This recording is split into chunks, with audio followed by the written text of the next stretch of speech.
Bullet. It has always been a big cult bike. Now there's a new one out there in the form of the Thunderbird Twin Spark. Does this Bullet give you more bang for your buck? Kailash Menon gets his Twin Spark on. It sounds like a Thunderbird. It looks like a Thunderbird. And it rides like a Thunderbird. And yet, it's not one. Or well, it's not just a Thunderbird. This one's got twice the spark, it's got an extra 2 bhp, and it is packed with technology. This is the Thunderbird Twin Spark, and it is propelled by an all-new unit construction engine, or UCE. Now, simply put, a unit construction engine is a type of engine in which the engine itself, the clutch case and the gearbox are integrated into one common casing. For example, check this one out. It's a lot more aesthetic, lightweight, compact, and it's a lot more reliable than a normal Enfield. But the best bit, my friend, no more leakages. That's right, Enfields have been notorious for being big oil-leaking thumpers. But the UCE is going to solve that problem completely. And trust me, your girlfriend will be a lot happier if you buy this bike. You know why? Because you'd be turning up for your date squeaky clean with absolutely no amount of oil stains on your jeans. That's what I call neat. Aside from the UCE, what's new on the Twin Spark? Well, it has a prominent buffed up cylinder and a couple of not so prominent Twin Spark badges on the sides. Utilitarian bits like the disc brake and an electric starter come as standard equipment. But the coolest feature is the automatic chain tensioner. Now, there's no doubt about the fact that the T-Bird tech-wise has gone a notch up, but cosmetically, it's still the same. I mean, what Royal Enfield has basically done is they've bolted an all-new motor on a motorcycle that's been around for 6 years. I mean, if you ask me, I'd call it sloppy. I mean, they could have done so much more to justify the 98 grand price tag. Like, they could have thrown in a fatter rear tire.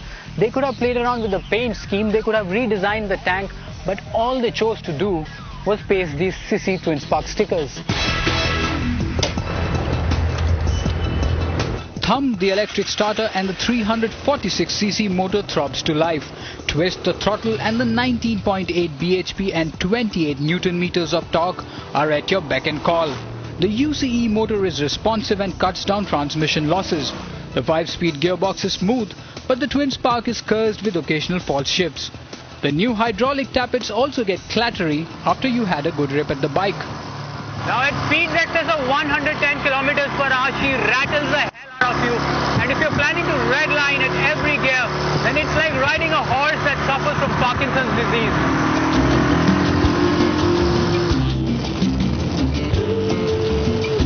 Riding geometry on the Thunderbird remains the same, and the bike behaves the best around 3,500 RPM. The Twin Sparks firing together promise complete combustion and gives you a tidy 42 kilometers per litre. Now that's impressive.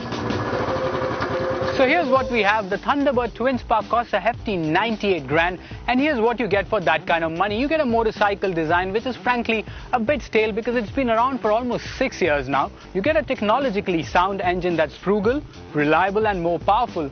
But still, 98 grand is a lot of money. And as far as competition goes, there's no real competition from rival bike makers.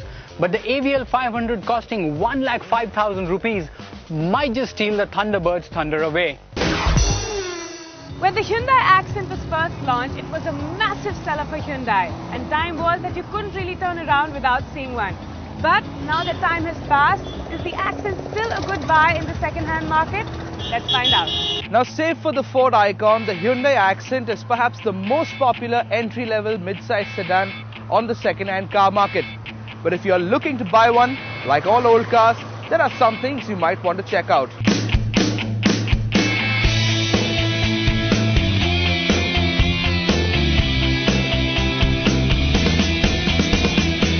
The car we're driving right now is a 6-year-old GLS model, which is powered by a 1.5-litre petrol engine that gives you 95 bhp.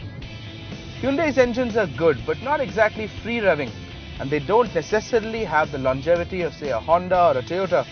So make sure you check the car's service history to see if it's had any major work done. If it has, you might want to think twice.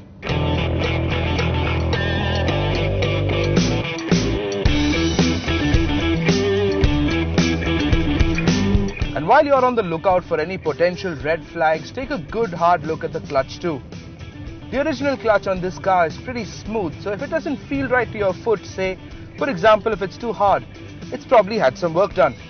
And in that case, make sure it's working fine before signing on the dotted line.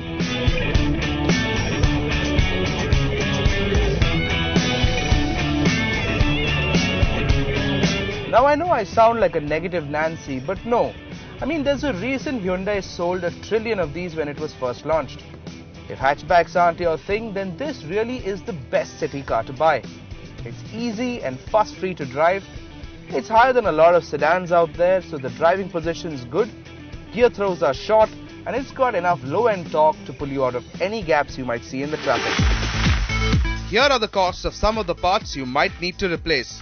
Hyundai Accent parts are decently priced. Front and rear bumpers will put you back by 2,700 rupees. New wing mirrors can be yours for 1,800 bucks, while headlamps are relatively expensive at 2,500 each. You can replace a cracked tail lamp for just 1,400 rupees. Now a used Accent could be yours for anywhere between 2.2 to 3 lakhs, depending of course on the condition and the variant. But if you can strike gold on both these fronts, a used Accent is a better buy for you than even a brand new base version hatch.